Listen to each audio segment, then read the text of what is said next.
Mesdames et messieurs, bonsoir et bienvenue à votre émission Paix et Réconciliation consacrée aujourd'hui au rôle des hommes religieux dans la réconciliation nationale, la recherche de la paix et la cohésion sociale dans notre pays.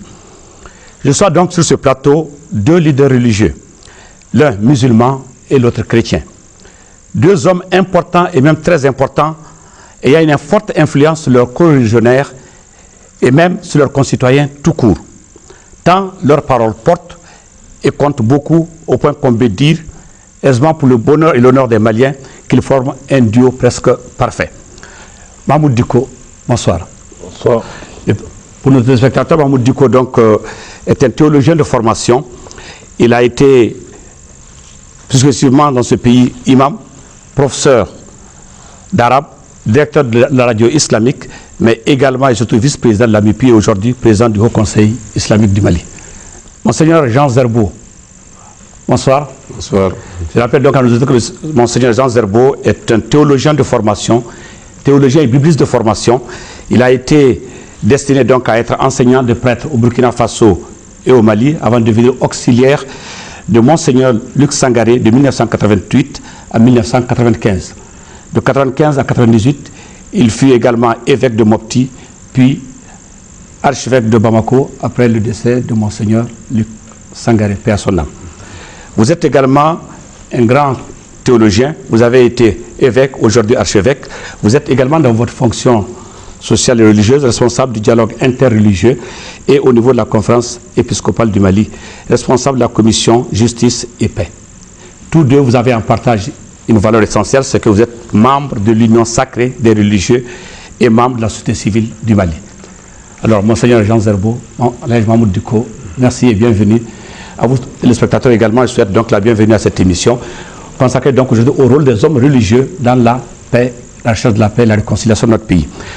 Je vais rappeler pour l'histoire que votre perspicacité, votre hauteur de vue, votre esprit de discernement et surtout votre respect réciproque au nom des religions respectives que vous animez, nous ont valu à nous, Maliens, dans la gestion de la crise, de ramener donc cette crise au niveau de sa plus simple expression, à savoir des djihadistes, des islamistes, des terroristes alliés au nom d'un islam qu'on ne connaît pas et à inviter ainsi aux Maliens, grâce à votre perspective, je rappelle, et a permis donc aux Maliens de ne pas tomber dans le piège de la guerre civile et de la guerre de religion. C'est à votre honneur. Mahmoud Diko et Monseigneur Jean Zerbo, donc, toutes nos excuses pour cette émission où nous attendions également un de nos confrères, un de nos concitoyens, responsables religieux, l'Église protestante, qui peut-être va nous reprendre ce débat, sinon on le prendra donc dans d'autres débats à venir. Premier élément donc, c'est que vous êtes des citoyens de ce pays, vous êtes au parfait de ce qui se passe, vous avez été au cœur du combat, comme toujours, mais hier, vous avez reçu dans le cadre de cette réconciliation nationale, l'actualité oblige, la visite du Premier ministre dans vos églises et dans vos mosquées, et nous allons vous permettre donc de voir en image ce reportage-là et attendre vos réactions là-dessus. Le Premier ministre Modibo Keïta, en initiant cette visite aux autorités religieuses du Mali, veut s'abreuver de leur sagesse pour mieux conduire les affaires. Pour parler du Mali, pour prêcher la paix. Et c'est au nom de la paix que je fais ce déplacement. Pour que les prières nous aident à nous débarrasser des démons. Pour que nous puissions ouvrir maintenant la main, tendre la main, et opposer la synergie à l'antagonisme, puisque nous ne pourrons rien tirer de la violence. Au Haut Conseil islamique, l'assurance a été donnée au chef du gouvernement. Les religieux promettent de s'impliquer pour que le Mali retrouve la paix, la cohésion sociale et son unité. Et nous avons donné l'engagement que la communauté musulmane, dans son ensemble, va être aux côtés des autorités maliennes pour essayer de consolider et raffermir la paix et la réconciliation dans notre pays, Inch'Allah. À l'archevêché de Bamako, la démarche du Premier ministre a été saluée et placée sous le sceau de l'humilité. Toute responsabilité que l'on assume, on ne peut pas l'assumer seul. On a besoin de l'aide de Dieu, on a besoin aussi de l'aide des humains, de ceux qui nous entourent. Dans les deux lieux, les chefs religieux du Mali ont demandé au peuple malien de garder espoir. Ils ont également invité les Maliens à proscrire la haine et la vengeance. M. Mahmoud Dicko, vous venez de suivre donc ce reportage. Quelle appréciation vous en faites d'abord? Merci. Je remercie Allah le Tout-Puissant qui nous a donné cette occasion vraiment de nous adresser à nos concitoyens, à nos co-religionnaires. Je crois que cette visite est une visite remarquable qui nous a permis vraiment de renouveler l'engagement qui a toujours prévalu entre nous et les autorités qui ont eu la chance de conduire les destinées de notre pays. Nous sommes en parfaite symbiose avec nos autorités pour dire que l'essentiel pour nous et pour eux et pour tous les Maliens, c'est d'abord le Mali. C'est ce que nous avons perçu hier, c'est ce que nous avons réaffirmé et c'est cela en réalité le sens de notre engagement. Monseigneur Jean Zarbo. Merci. Nous avons eu l'honneur de recevoir le Premier ministre, en tant qu'archevêque bien sûr, mais aussi au nom de la conférence épiscopale du Mali, pour montrer que l'ensemble des 6 diocèses du Mali étaient en profonde communion avec nous, parce que nous partageons les mêmes préoccupations. Nous partageons les mêmes préoccupations. Le leader religieux aujourd'hui est comme une sentinelle. Le leader religieux aujourd'hui est comme un intercesseur. Et justement, la visite du Premier ministre, comme je l'ai souligné, c'est un geste de grande humilité.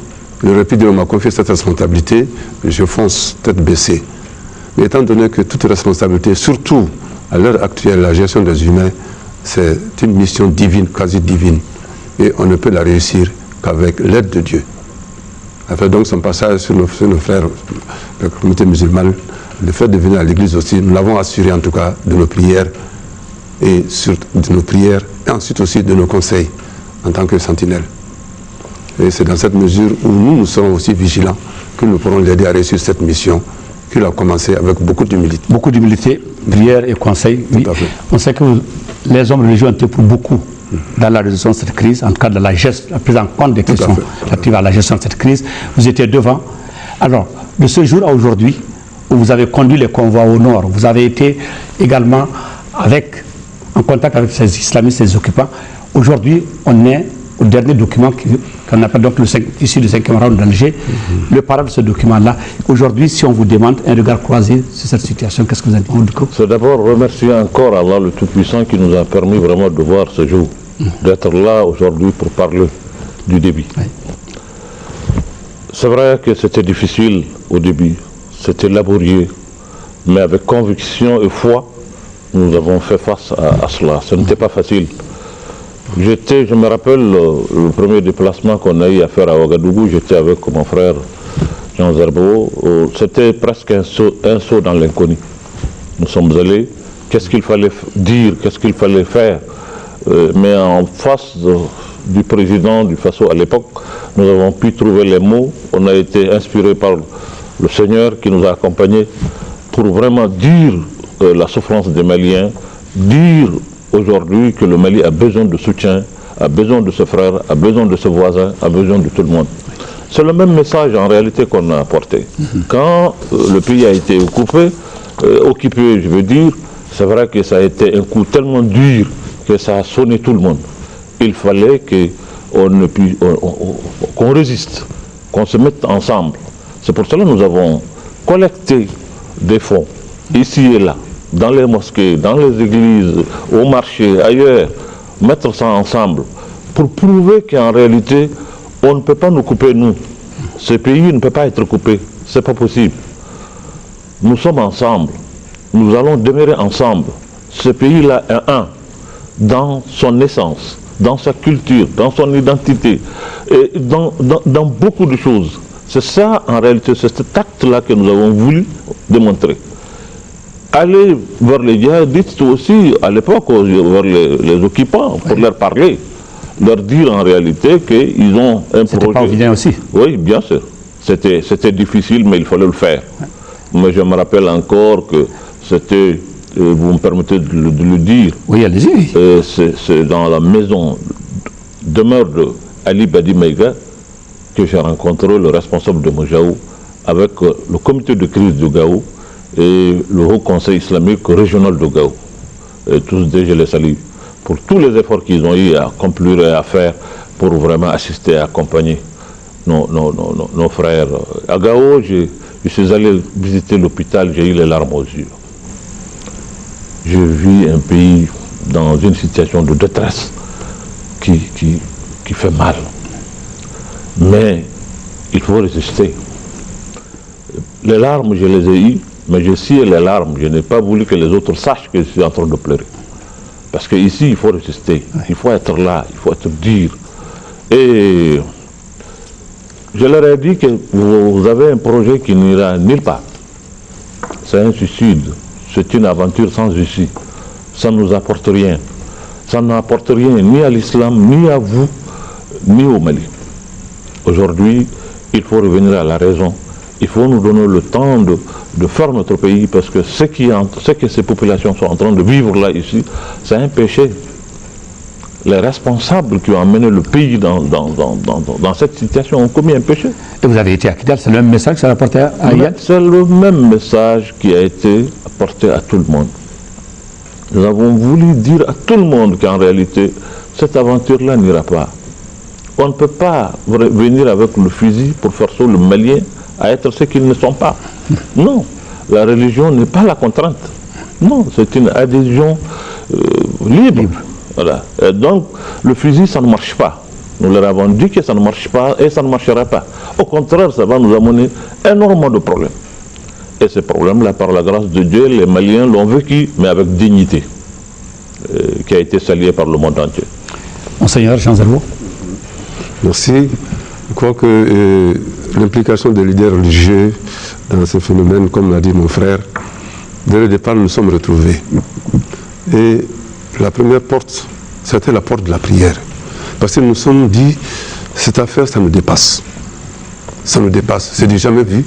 Ce qu'on entendait ailleurs, c'est chez nous, c'est à notre porte aujourd'hui, avec une telle violence. Alors nous nous sommes dit, c'était un grand, ça m'a fait un grand lancement de prière au stade Molbo, qui me rappelle bien, où nous nous sommes retrouvés, où les gens sont venus massivement pour implorer le Seigneur afin qu'il nous permette d'en sortir. Et je pense que ce point de départ a eu une incidence sur l'ensemble de toutes nos démarches, parce qu'on sentait que la grâce de Dieu illuminait les différentes décisions, les différentes rencontres, que ce soit à Ouaga ou ailleurs, cette grâce de Dieu était là. Et moi, je voudrais encore ici remercier l'ensemble du peuple malien, à tous les niveaux, qui a vécu ce drame dans la prière. Je vais donner un témoignage. J'étais parti justement à un enterrement. Alors, il y a une vieille qui m'a dit, ah, vous savez, mon fils, moi, à partir de 4 h du matin, je ne dors plus. Je me lève, je prie mon chapelet pour que le pays soit sauvé.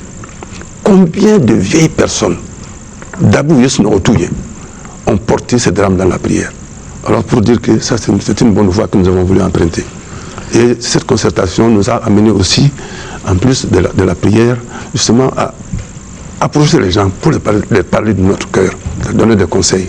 Il a insisté là-dessus. L'humanitaire est là.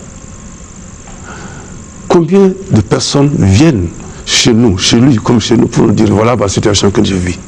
Les veuves, les orphelins, les personnes âgées qui ont perdu leur secours, les gens de toutes les conditions. Je dirais même, ce qu'ils confient à Dieu, ils se déplacent pour venir le confier. Alors quand vous devenez quelqu'un qui reçoit les confidences que l'on confie à Dieu, vous ne pouvez pas dormir. Bien sûr, la question, en quoi aujourd'hui la religion peut être aussi un vecteur de paix, et en quoi la foi est-elle importante au secours de la paix? Bon, justement, je venais justement pour vous dire que, étant donné que ce qui se passe entre nous, ce sont les hommes qui sont les uns contre les autres. On n'a pas commencé aujourd'hui. Que ce soit le Coran, que ce soit la Bible, vous avez Caïn, Abel, et puis bon, vous avez les premiers. C'est comme ça l'histoire. Les hommes, l'homme est toujours été un loup pour l'homme. Mais d'où vient justement cela? Parce que l'homme oublie quelque chose que notre sagesse exprime en ces termes. Khalifa Ani Alala. Khalifa s'est confié. Alala, c'est à toi.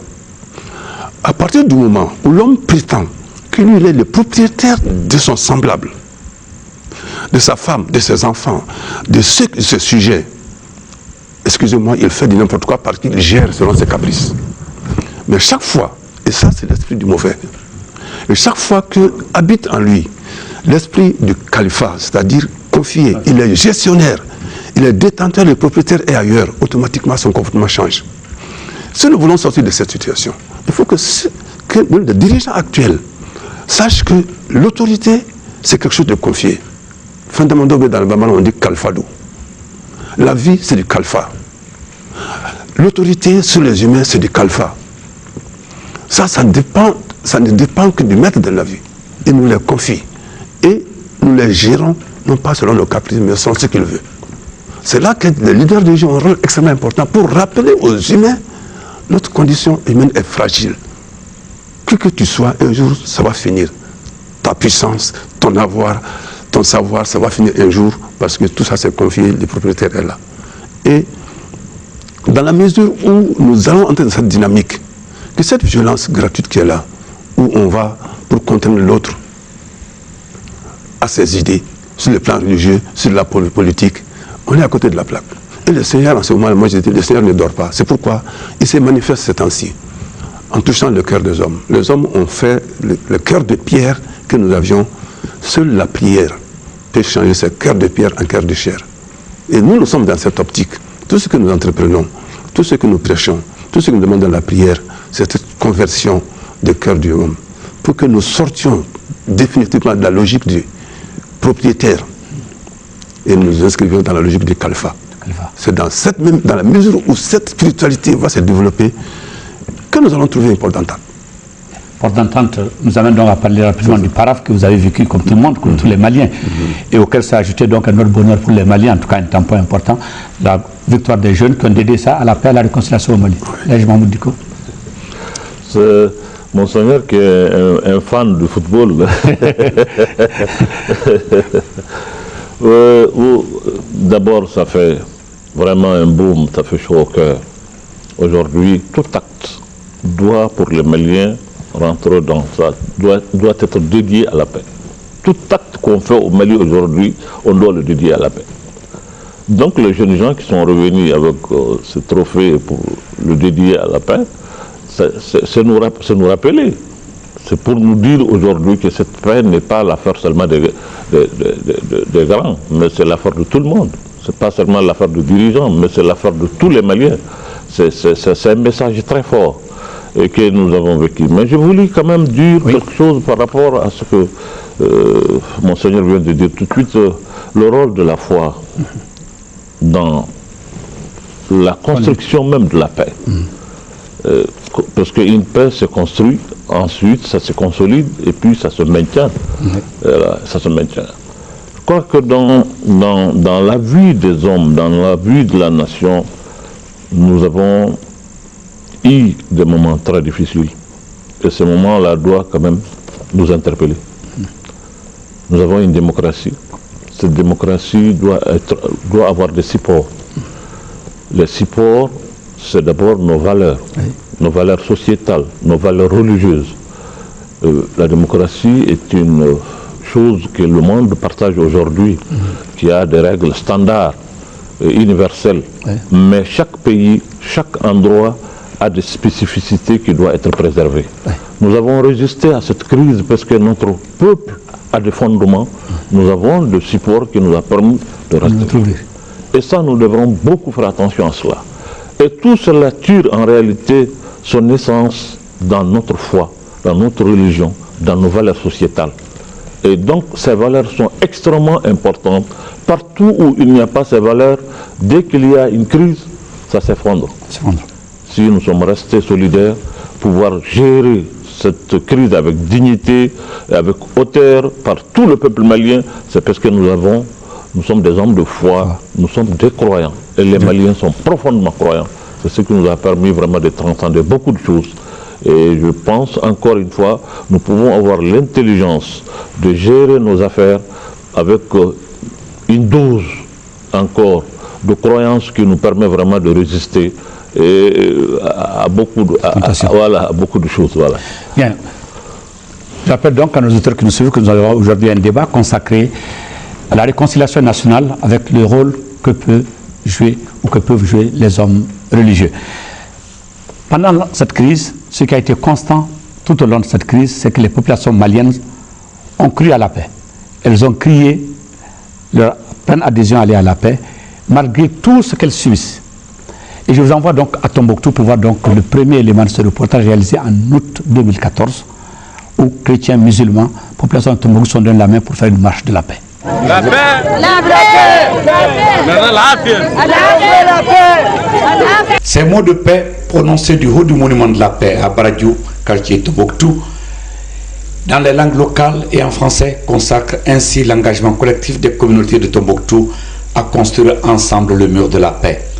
C'est tout le sens de cette marche, partie de là jusqu'à la mosquée de Sankoré, où les communautés, ensemble, par le biais de leur porte-parole, ont remis au gouverneur de région une déclaration dénommée « Engagement des communautés de Tombouctou à construire la paix ». C'était en présence de l'ensemble des autorités politiques et religieuses de la ville, des notabilités et des représentants de la MINUSMA, de la communauté musulmane et chrétienne de Tombouctou, mais aussi et surtout de l'association des ressortissants de Tombouctou à Bamako. Voilà l'engagement de Tombouctou. Convaincus que nous sommes condamnés à vivre ensemble, nous, population de Tombouctou, toute communauté confondue, prenons l'engagement solennel en cette place historique de Sankoré, devant les autorités du Mali, devant la nation tout entière, les Nations Unies et la communauté internationale, de construire ensemble le mur de la paix. La paix, la paix, la paix. L'appel ainsi prononcé par le chef de file, madame, au niveau du collectif Une Voix pour Tombouctou sera entendu et nous ferons tout pour que ça soit acheminé là où ça doit se faire. Tombouctou va donner un exemple. Cet exemple qui sera suivi par d'autres dans le sens de la consolidation de la paix, aussi de la cohabitation, du vivre ensemble. Quel regard les autorités de Tombouctou et du monde portent déjà sur cette initiative des communautés à Tombouctou?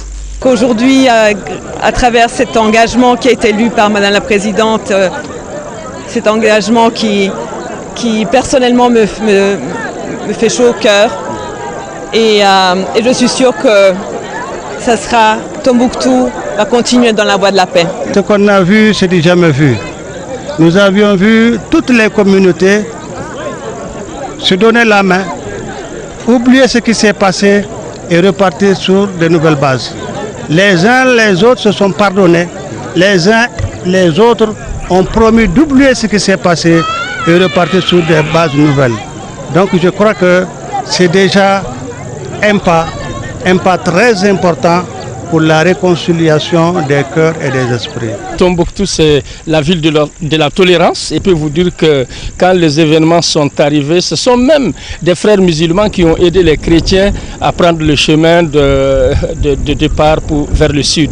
Et nous avons été beaucoup touchés par pas mal de musulmans. Et même quand on est revenu, il y a pas mal de musulmans qui ont dit « Ah, pasteur, nous avons senti l'absence de l'église ».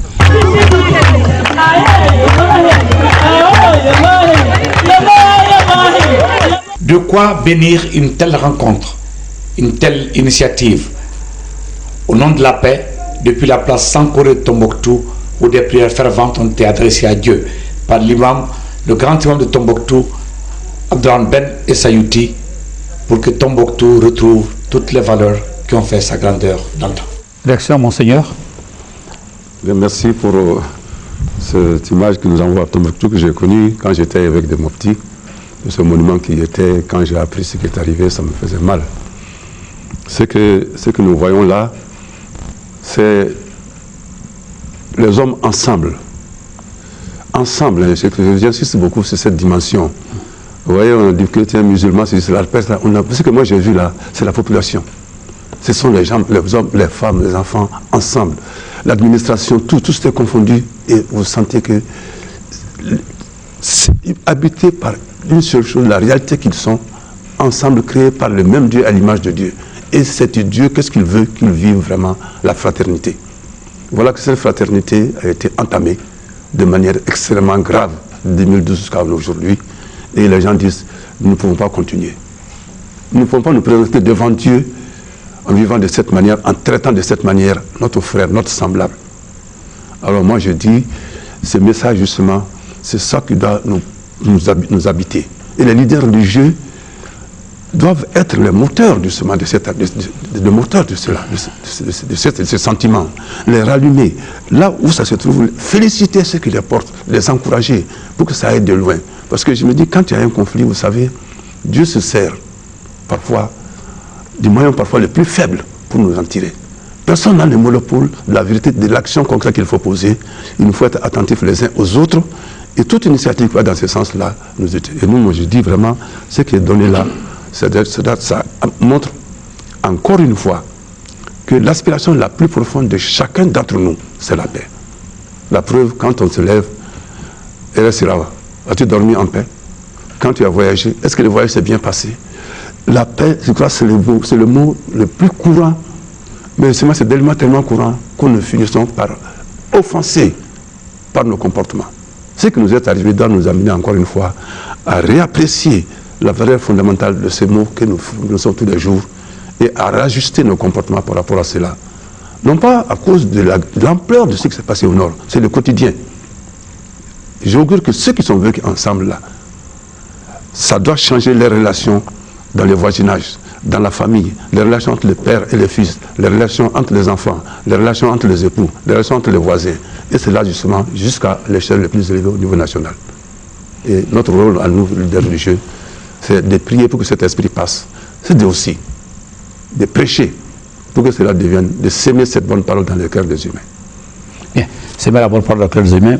Là, Mahmoud Dicko, vous avez suivi ce reportage qui est en temps d'actualité au même moment où les Maliens viennent de sortir un document de paraphe qui met au moins fin aux hostilités et à la voie de la paix. Ce que j'ai vu venant de Tombouctou et des Tombouctiens n'est pas étonnant. C'est un symbole très fort, parce que la ville de Tombouctou signifie vraiment la paix. Tombouctou, c'est là-bas qu'on dit, et en son rail, on qualifie Tombouctou d'Al-Bilad Soudan, le pays de ça c'est Tombouctou. Qui signifie? Qui signifie s'échevrer soi-même pour donner le lait à l'autre, à l'enfant de l'autre. Oui. Vous savez, c'est priver soi-même pour nourrir l'autre. Ça c'est Tombouctou. C'est comme ça qu'on qualifie. C'est le slogan Tombouctou, oui. Oui. Et si en réalité l'initiative de cette paix est symbolisée comme ça, et revenue comme ça de Tombouctou, ce n'est pas étonnant, c'est le contraire qui aurait été étonnant. Tombouctou est une ville sainte, une ville de savoir et de sagesse. Donc que la ville de Tombouctou, que les habitants de Tombouctou soient à l'avant-garde de ce combat pour la paix, n'est pas étonnant. Et je crois que ça doit inspirer tout un chacun. Parce que Tombouctou est une école de tout le temps. Et ça demeure encore une école. Dans ce reportage, ce que nous avons constaté, on a vu à votre image, ce que j'ai appelé le deux dans mon introduction, cette même image symbolisée à Tombouctou à travers chrétiens et musulmans. Alors aujourd'hui, vous qui êtes chargé de conduire les communautés dans la paix, vers leur bonheur respectif, tous pour chacun, un pour tous, aujourd'hui, qu'est-ce que cela vous fait? Ça nous fait un bonheur, ça nous rehausse, ça nous grandit. Ça veut dire qu'en réalité, ce que nos ancêtres ont laissé, nous ont légué, est encore intact. C'est ça aussi, c'est encore intact. J'ai fait allusion tout de suite quand je te disais que nous avons l'union sacrée et que nos aînés ont eu à créer cette union qui est feu El Hadj Omar Ly, feu Monseigneur Luc Sankaré, feu Pasteur Kassoum Keïta. Ils nous ont laissé cet héritage. Nous sommes en train de garder cet héritage-là jalousement.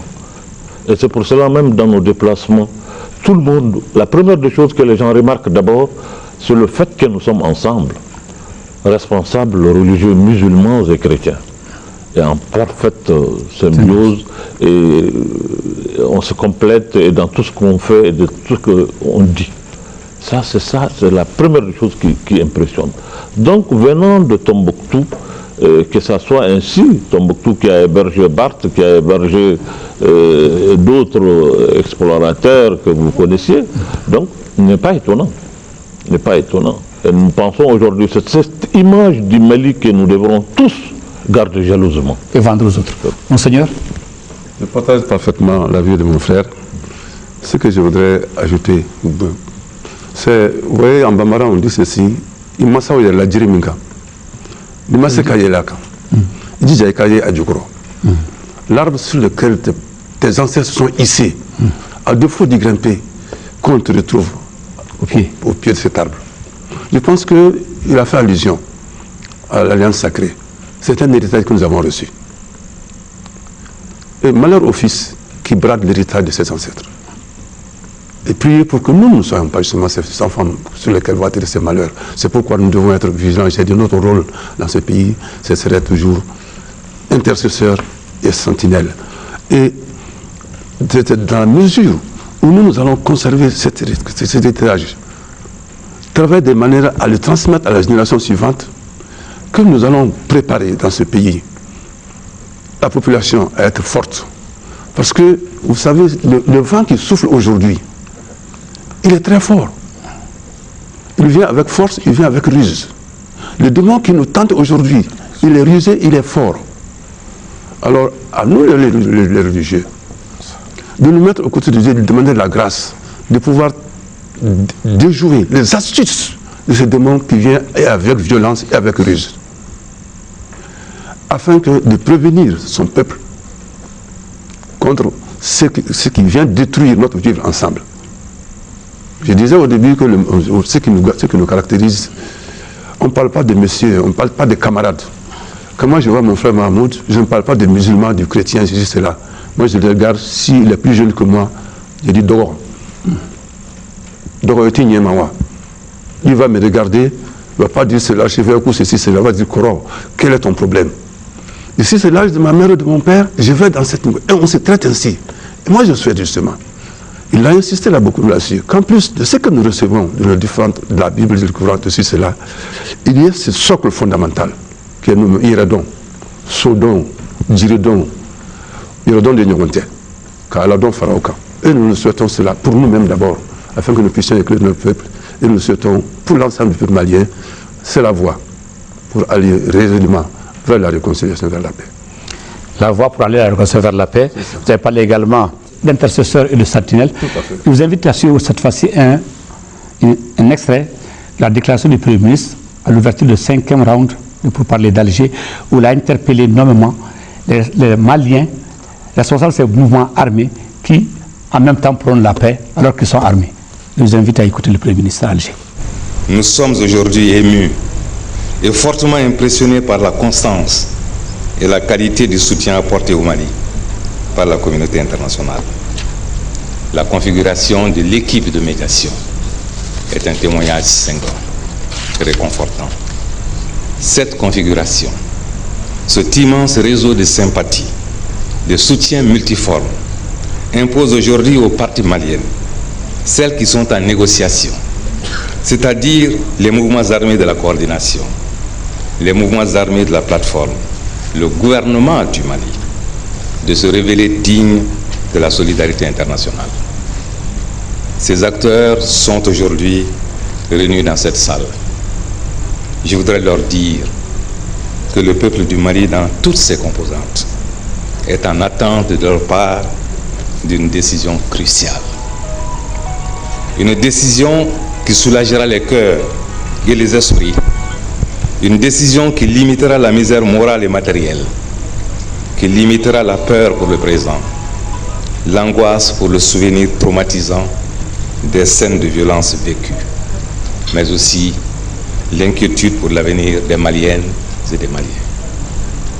Cette attente se nourrira de la décision que vous prendrez, vous, mon frère, Bilal Ak-Sherif, et vos alliés, vous, professeur Ould Sidi, vous, Ahmed Ould Sidi Mohamed, vous, maître Arona Touré et vos alliés, et toutes les bonnes volontés, les responsables aujourd'hui de tous les mouvements, ceux que je n'ai pas cités, n'ont pas moins d'importance. Vous, Abdoulaye Diop, vous qui conduisez la délégation gouvernementale, je voudrais vous dire que tout le monde est à votre écoute. Je voudrais vous demander de cesser d'être les uns en face des autres, mais d'être les uns et les autres à côté de tout le monde pour regarder dans la même direction. Vous ouvrir au souffle de la paix, de la concorde et de la fraternité. Monseigneur, réaction? Ça se passe de commentaires. Moi, j'ai fortement apprécié cette intervention du Premier ministre. Vous savez, à un certain moment, même si le texte est écrit, on sent c'est le souffle de son cœur. Citoyen de ce pays, il est envahi par la souffrance du peuple. Un peu comme dans la Bible, dans le livre de l'Exode, Dieu qui s'adresse à Moïse. J'ai vu la souffrance de mon peuple. J'ai entendu ce cri. Lève-toi, je t'envoie. Je pense que c'est à ce titre qu'il a parlé. Et son adresse, moi je pense que c'est encore nous rappeler ce que nous sommes. La culture de la fraternité. C'est parce que nous avons oublié cela que nous nous donnons d'autres noms et nous nous affublons, excusez-moi le terme, c'est pas par mépris, nous affublons des titres de partis ou d'organisations qui ne valent pas ce que nous sommes. L'idéologie que tu te donnes, c'est-à-dire le nom que tu donnes pour défendre telle chose, ça ne vaut pas ce que tu es. Tu es plus que cela. Et c'est cela que lui il a voulu réveiller. Nous voulons ceci, nous voulons cela, mais nous sommes plus que cela. Nous sommes humains d'abord. Et je souhaite que cette crise que nous avons vécue renvoie chaque Malien, où qu'il soit, d'ailleurs renvoie tout humain, où qu'il soit, à cette réalité qu'il est. Et qu'il est d'abord, à côté de lui, non pas un adversaire, non pas un étranger, mais il a son frère, il a son père, il a sa mère, il a un ami. Alors vive à ce moment-là la vraie culture de la fraternité. Balimaya, Sindia, c'est ça qu'il a parlé. Et je me dis, moi je voulais dire l'autre jour, mon souhait, c'est que ce texte, nous le donnons dans nos universités. Ce n'est pas pour question de politique. Il a vu à un moment donné où vous devez parler, laissez parler votre cœur. Et c'est cela qu'il a parlé. Et j'espère que cela se soit entendu par tous et que ça porte son fruit. Là, je m'en dis quoi? Oui. Bon, écoutons le Premier ministre, ce discours venant de lui n'est pas étonnant d'abord, connaissant le parcours de l'homme. Il a parlé en tant qu'éducateur et en tant qu'enseignant. Il s'est adressé à tout le monde. À travers ceux qui étaient présents, il s'est adressé à tous les Maliens. Important le message du peuple. Absolument. C'est tous les Maliens. Nous sommes aujourd'hui tous interpellés. Moi, je l'ai dit, j'aime souvent revenir là-dessus.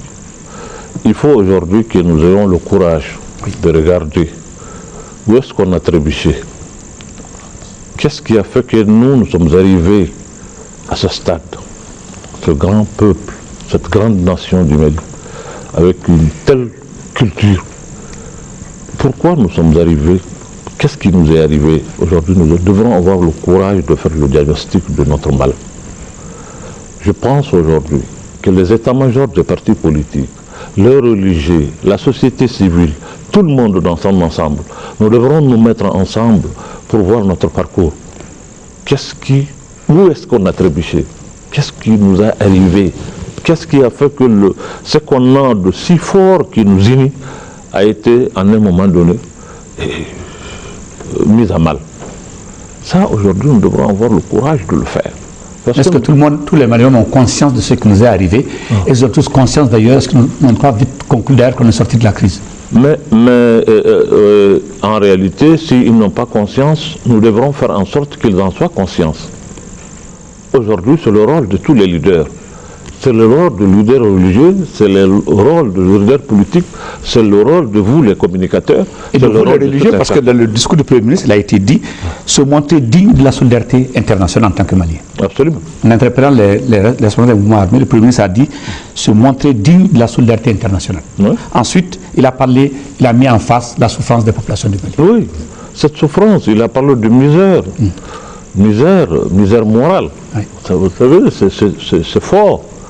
Quand on parle de misère morale, ça veut dire que c'est un peuple qui a été atteint moralement. Et nous devrons savoir pourquoi ce peuple qui a une grande culture comme le Mali, qui est un peuple de croyants, est atteint moralement jusqu'à tomber si bas.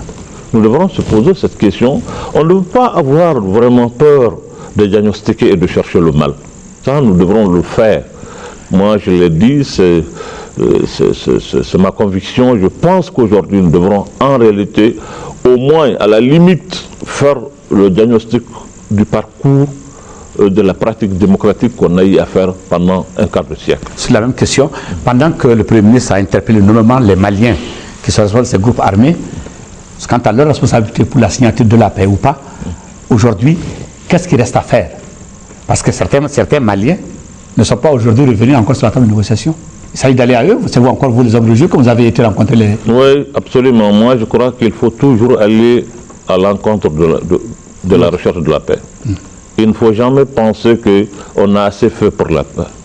Il faut toujours y aller, il faut toujours persévérer. Mon frère a parlé de démons. Nous sommes dans une société aujourd'hui, dans un monde aujourd'hui qui est assailli par beaucoup de choses.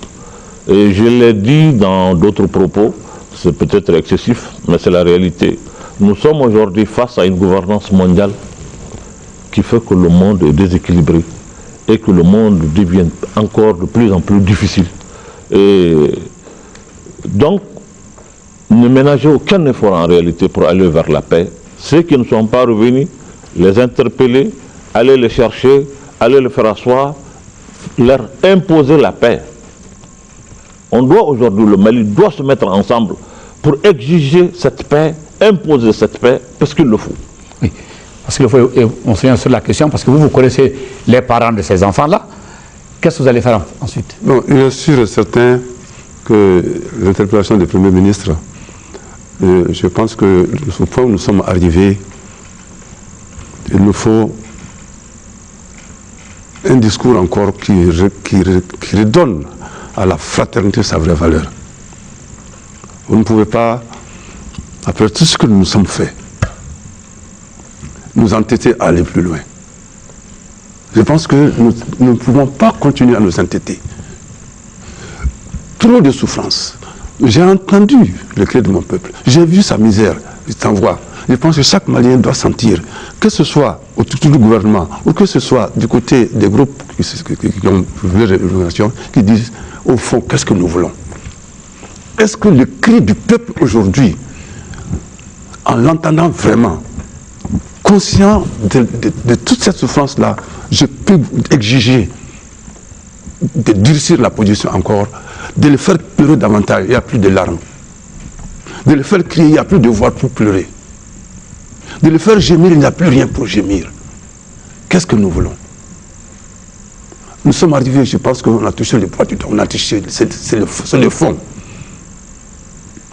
Alors je pense qu'arrivé à ce moment-là, on doit pouvoir se regarder. On doit pouvoir se regarder. Quand deux lutteurs arrivent à un moment donné, ils se regardent, ils disent au fond, non, nous sommes frères. Et nous sommes frères. Et à ce moment-là, que tout le cri des mamans, le cri des orphelins, d'ici cela, des exilés, tout ça, ça remonte. Tant que nous ne serons pas habités par cela, et que nous restons encore à défendre nos idées, nos idéologies, nous allons continuer à faire du mal. Et Dieu nous demandera compte, même si parfois on pense que ce sont nos dieux que nous agissons. Nous sommes arrivés aujourd'hui, c'est vraiment le fond de fond. On ne peut plus aller en dessous de cela. Alors, une fois qu'on arrive là, il est temps que le sursaut de fraternité nous touche. On dit à Mamara, la langue et les dents, ça se chauffe. Mais vous n'avez jamais vu la langue se promener et les dents se promener. Reste dans cette bouche. C'est l'image de cette fraternité que nous devons retrouver après tout ce que nous sommes fait. Et je pense que c'est toi qui dois amener les uns et les autres à dire, ce que nous avons mis là, ce n'est pas parfait. Mais nous allons dans ce sens-là. Nous allons dans cette direction. Et dans la mesure où nous allons accepter avec humilité d'aller dans cette direction, que le Seigneur nous donnera les ressources nécessaires pour aller plus loin vers ce que nous cherchons. Aller plus loin vers ce qu'on cherche, effectivement, nous entêter à aller plus loin Ce n'est pas normal. Nous sommes arrivés au fond du fond, comme dit Monseigneur. Alors je vous invite encore à suivre un autre extrait de l'intervention du Premier ministre à Alger cette fois-ci, qui interpelle davantage les Maliens quant à leur patriotisme et au sens de la paix. Mes frères et mes sœurs, toutes tendances confondues, je vous demande de desserrer les poings, de faire en sorte que le travail pour la paix devienne un vrai service. Que ce service bien accompli pour le peuple malien tout entier se transforme en un don de soi. Et que ce don de soi librement accepté pour un avenir radieux du peuple malien devienne un sacrifice. Que ce sacrifice pour un idéal qui dépasse nos personnes provoque en nous un enrichissement moral et spirituel. Cet enrichissement nous aide à mieux servir l'intérêt général, celui de toutes les populations maliennes sans exclusive, celles du nord, du centre, du sud, de l'est, de l'ouest. Ces populations maliennes unies dans un élan formidable et qui n'aspirent qu'à vivre en paix. Mes chers frères, mes chères sœurs, la paix n'a pas que des amis. Je sais que vous saurez résister à la fascination des marchands d'illusions, ceux qui veulent ralentir le cours du processus, ceux qui se réjouissent de la détresse de leurs semblables. Poursuivez imperturbablement votre chemin vers la paix et la concorde. Un chemin certes rocailleux, mais qui conduit vers des lendemains meilleurs. N'empruntez pas les escaliers dérobés. La sincérité, la vérité de votre comportement vous aidera à refuser de porter le deuil de l'avenir. Porter le deuil de l'avenir. Là, Mahmoud Diko, entre prêche et sermon, quelle impression vous en faites? Non, c'est vrai, c'est vraiment pathétique. Ça va droit au cœur, c'est la vérité. Je pense que cette vérité est non seulement valable pour ceux qui sont là-bas et pour nous-mêmes. Je pense que la paix, comme il l'a dit, n'a pas que des amis. La paix a beaucoup d'ennemis. Beaucoup d'ennemis. Et non, même notre comportement quotidien peut être l'ennemi de notre paix. Vous savez, quand vous ne luttez pas contre l'injustice, contre la corruption, contre la malgouvernance, contre tous ces maux qui fragilisent un pays, vous êtes vous-même ennemi de la paix. Donc, pour construire la paix, il faut revoir tout le système et nous réarmer moralement pour vraiment faire face à cette situation. Parce que l'ennemi de la paix n'est pas seulement le porteur de fusil, c'est même notre comportement quotidien peut être facteur de déstabilisation de la paix. Oui. Donc c'est pour cela, pour être ami de la paix, constructeur de la paix, c'est beaucoup de facteurs qui doivent se mettre ensemble. Aujourd'hui, vous avez dit, tout le monde a dit, on le sait, c'est l'actualité, et il y a des papiers qu'on doit signer ou, je ne sais pas, paraffer. C'est une bonne chose. Mais je l'ai dit lors de présentation de vœux, à l'endroit, à l'intention du chef de l'État. Je dis ce n'est pas autant l'accord qui me préoccupe, mais c'est l'après-accord. Et comment est-ce qu'on va utiliser cette paix?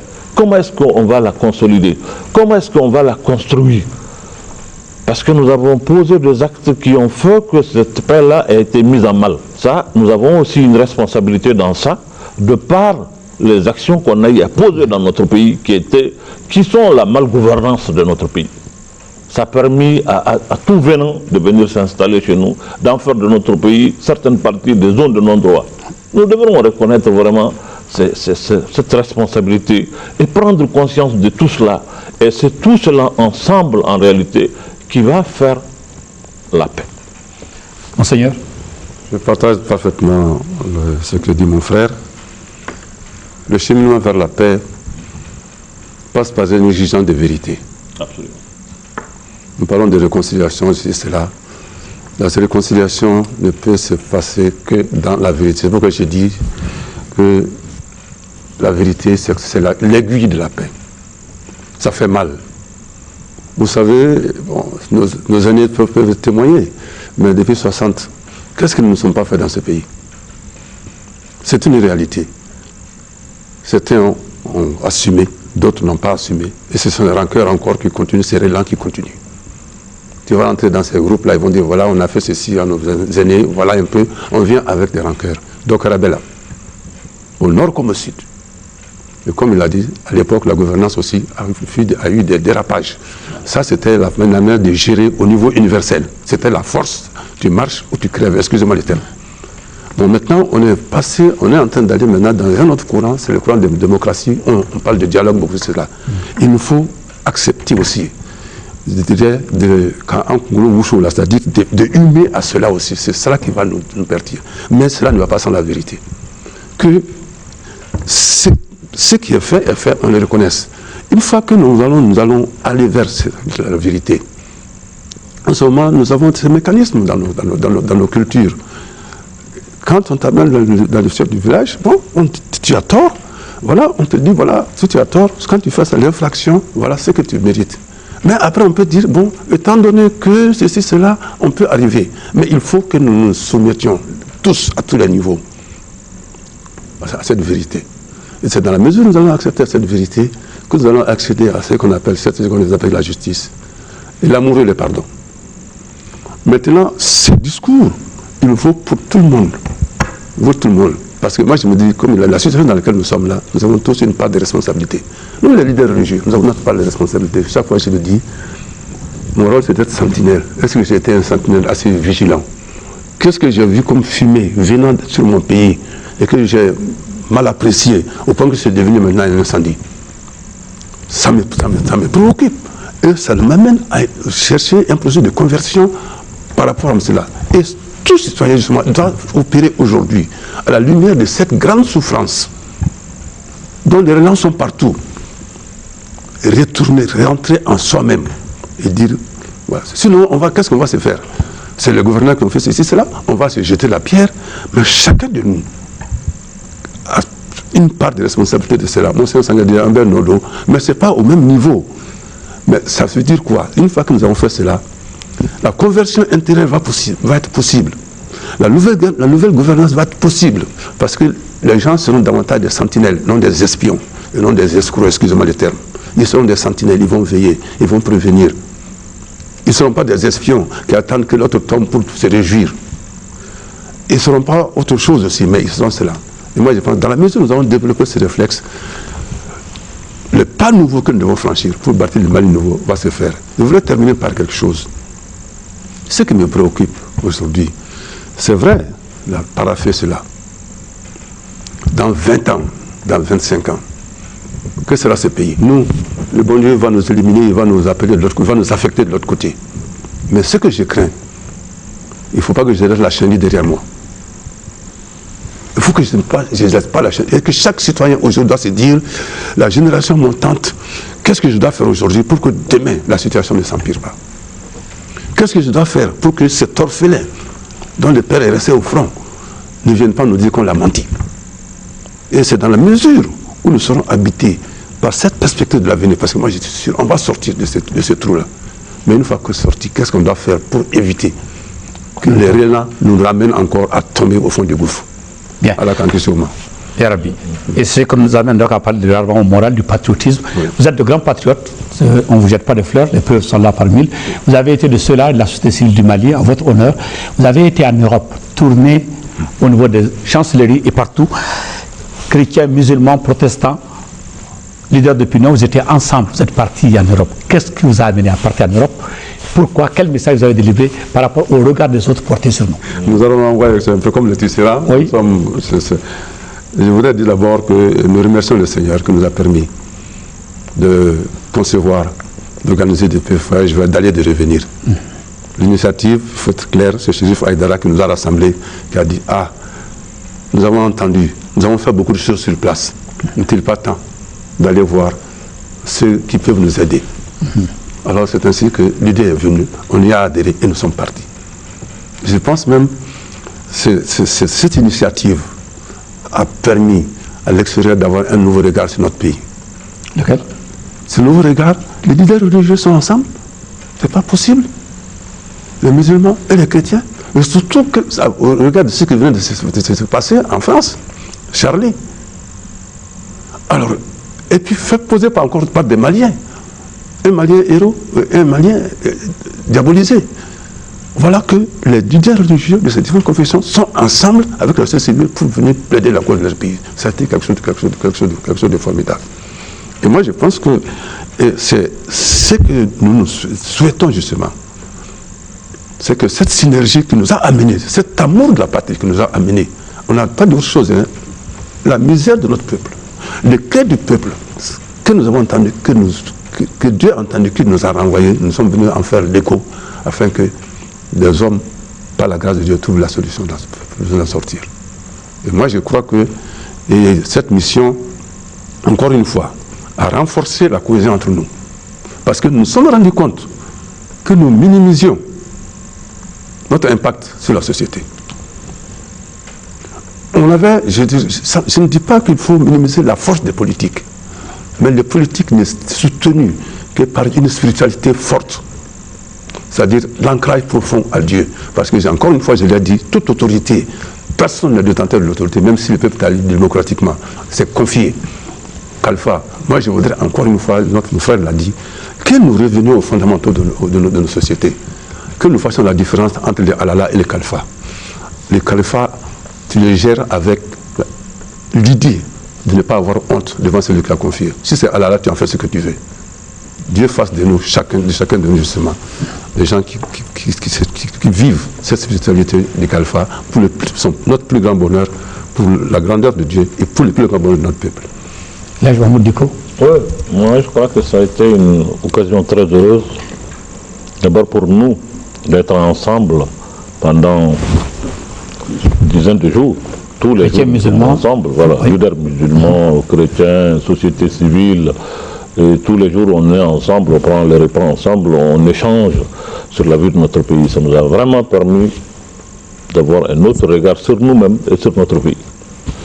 Et ensuite, nos interlocuteurs qu'on a eu en face, on leur a tenu le langage qu'un ami doit tenir à son ami, le langage de la vérité.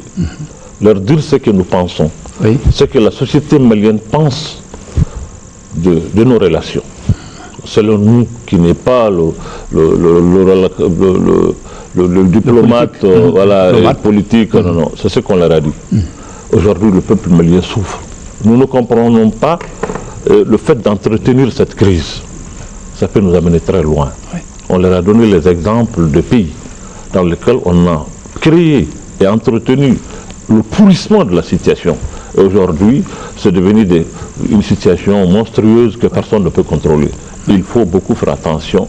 Et c'est ce cri, ce langage de vérité que nous avons tenu à nos interlocuteurs. Et nous pensons qu'on a été compris par eux. On se réjouit aussi de l'accueil qui nous a été fait dans ces différents pays. C'est-à-dire que, encore une fois, le Mali est respecté. Ça, nous l'avons vu par ces différents pays que nous avons eu à visiter. Bien. Une dernière question avant pour le tour de table. Est-ce qu'on peut savoir aujourd'hui s'il y a un message spécifique, vous, en tant que vous qui avez vécu tout ça, depuis les temps chauds jusqu'à aujourd'hui, on est en train de sortir de la tête de l'eau. Quel message spécifique, en tant que religieux, en tant que concitoyen, vous avez à dire en l'honneur des Maliens? Monseigneur. Merci. Le premier message d'abord, je voudrais que les uns et les autres se détrompent. Que ceux du Nord ne pensent pas que les leaders religieux sont ligués contre eux pour les défendre. Je reviens encore une fois sur cette culture de la fraternité, cette culture de la famille. Une fois que la famille est en péril, tout homme censé doit se mettre debout pour que cette famille vraiment ne l'attende. Et alors, moi, en tout cas, ce que je reviens à retenir, que ce soit les leaders du Nord, de ce mouvement-là, ceux du Sud, partout, que chacun sente que nous, les religieux, en matière d'homme, un cadeau du d'homme. La souffrance, elle est humaine. Ceux qui sont dans les frontières du pays là, ce sont nos frères et sœurs. Quand j'ai vu ça à Ouaga, quand j'ai vu à Bobo Dioulasso, les Maliens sur un terrain de foot, je me rappelle encore ce spectacle d'une dame, elle avait son enfant, on l'a salué, et elle me regardait comme ça. Elle regardait son enfant en disant, bon, s'il n'était pas né, peut-être ce serait mieux. C'est terrible ce qu'on ressent en ce moment-là. Alors tu ne peux pas ressentir ça. et rencontrer les gens qui gèrent des systèmes qui, au lieu de mettre fin à ça, ne font qu'empirer. Alors pour moi, ce que nous voulons simplement, que nous disions, nous sommes des frères. Je disais encore que dans la famille, la dent et la langue, ça chauffe, mais ça reste. Alors que ce qui est arrivé, que nous l'assumions, mais que cette volonté d'être ensemble le domine, c'est cet appel que je donne. Et en ce moment-là, je disais aussi, aujourd'hui, au nord comme au sud, que cette souffrance du peuple, nous devons être solidaires de cela et savoir raison garder dans nos manières de nous comporter, de nous réjouir. Nous ne pouvons pas nous réjouir alors que d'autres sont dans la souffrance. Comment partager? Nous sommes, c'est le temps de carême pour les chrétiens aujourd'hui. Je vais insister là-dessus. Je dis ce que Dieu demande, c'est avoir pitié des veuves, des orphelins, des étrangers, des sans-logis. C'est ça que Dieu demande. Parce que à travers eux, quand on les secourt, c'est lui-même que l'on secourt. Mais quand on détourne d'eux, c'est de lui-même qu'on se détourne. Que cela soit ressenti et que ça, à cause de cela, nous allons vraiment vers ce que nous avons demandé au cours de notre tournée, que ces rencontres d'Alger soient vraiment à dernière et qu'on se retrouve à Bamako ou quelque soit au Mali pour recoudre cette fraternité que nous avons déchirée par nos fautes. Voilà encore les mêmes prières et les mêmes souhaits pour le Mali. Pour qu'en réalité, ce qui s'est passé et ce que nous sommes en train de vivre aujourd'hui puisse être pour nous une leçon. Pour qu'aujourd'hui, le Malien se mette ensemble, tous ensemble, avoir un réarmement moral et nous être debout, dignes, pour faire face à l'avenir. C'est cela l'essentiel. Vous saviez, nous avons partagé beaucoup de choses, moi et mon Seigneur. Je me rappelle la nuit du coup d'État, jusqu'à minuit, on s'appelait pour savoir qu'est-ce qu'on doit faire demain. Et le lendemain matin, c'était le coup d'État. On s'appelait jusqu'à minuit pour savoir qu'est-ce qu'on doit faire demain. Quel message il faut avoir à l'endroit du peuple. Comment est-ce qu'il faut, qu'est-ce qu'il faut dire aux gens. On se posait des questions au téléphone la nuit. Ça veut dire à quel point on partage ce souci aujourd'hui que le Malien se mette ensemble. La crise, elle n'est pas derrière nous, mais elle est avec nous. On doit jamais se leurrer pour dire que bon, la crise elle est finie. Non, tant que les Maliens restent dans cette misère, la crise n'est pas finie. Tant qu'aujourd'hui il y a tant de Maliens qui ont besoin de soins de santé, ils ne l'ont pas. Tant qu'il y a des millions de Maliens, des enfants qui doivent aller à l'école, ils ne l'ont pas. Des Maliens sont là qui ne mangent pas à leur faim. Et je crois que la crise n'est pas finie. Tout à fait. La crise n'est pas finie. Et pour qu'elle finisse, cette crise, il faut qu'on se mette ensemble. Il faut nécessairement que le Malien se mette ensemble. Nous mettre ensemble, ça veut dire construire la paix. Et c'est cette paix qui est l'avenir. C'est cette paix qui est l'avenir. Mesdames et messieurs, je vous remercie d'avoir suivi ce débat avec l'espoir que ce débat vous aura apporté beaucoup d'informations. Je remercie d'abord mon frère, Monseigneur Jean Zerbo, archevêque de Bamako. Monseigneur, merci d'être venu à ce débat au nom de l'ORTM. L'Haj Mahmoud Diko, président du Haut Conseil islamique, merci. Avec justement tout ce rappel des titres que les Maliens doivent comprendre que le travail pour la paix, c'est un vrai service, que c'est ensemble que tout devient possible. Chaque fois que nous avons été unis, a dit le président Alpha Omar Konaré, nous avons triomphé. Chaque fois que nous avons été divisés, nous avions souffert, nous avions peiné. C'était à Sikasso, c'était à Tondibi. Aujourd'hui, regardons ensemble pour construire la paix pour notre pays, pour notre bonheur personnel et pour le bonheur collectif de tous les Maliens. Ensemble, tout devient possible. Merci à tous et à toutes d'avoir suivi ce débat et à la prochaine. Jangere manibagara aundae wangade jangere manibagara aundae la paix au Mali.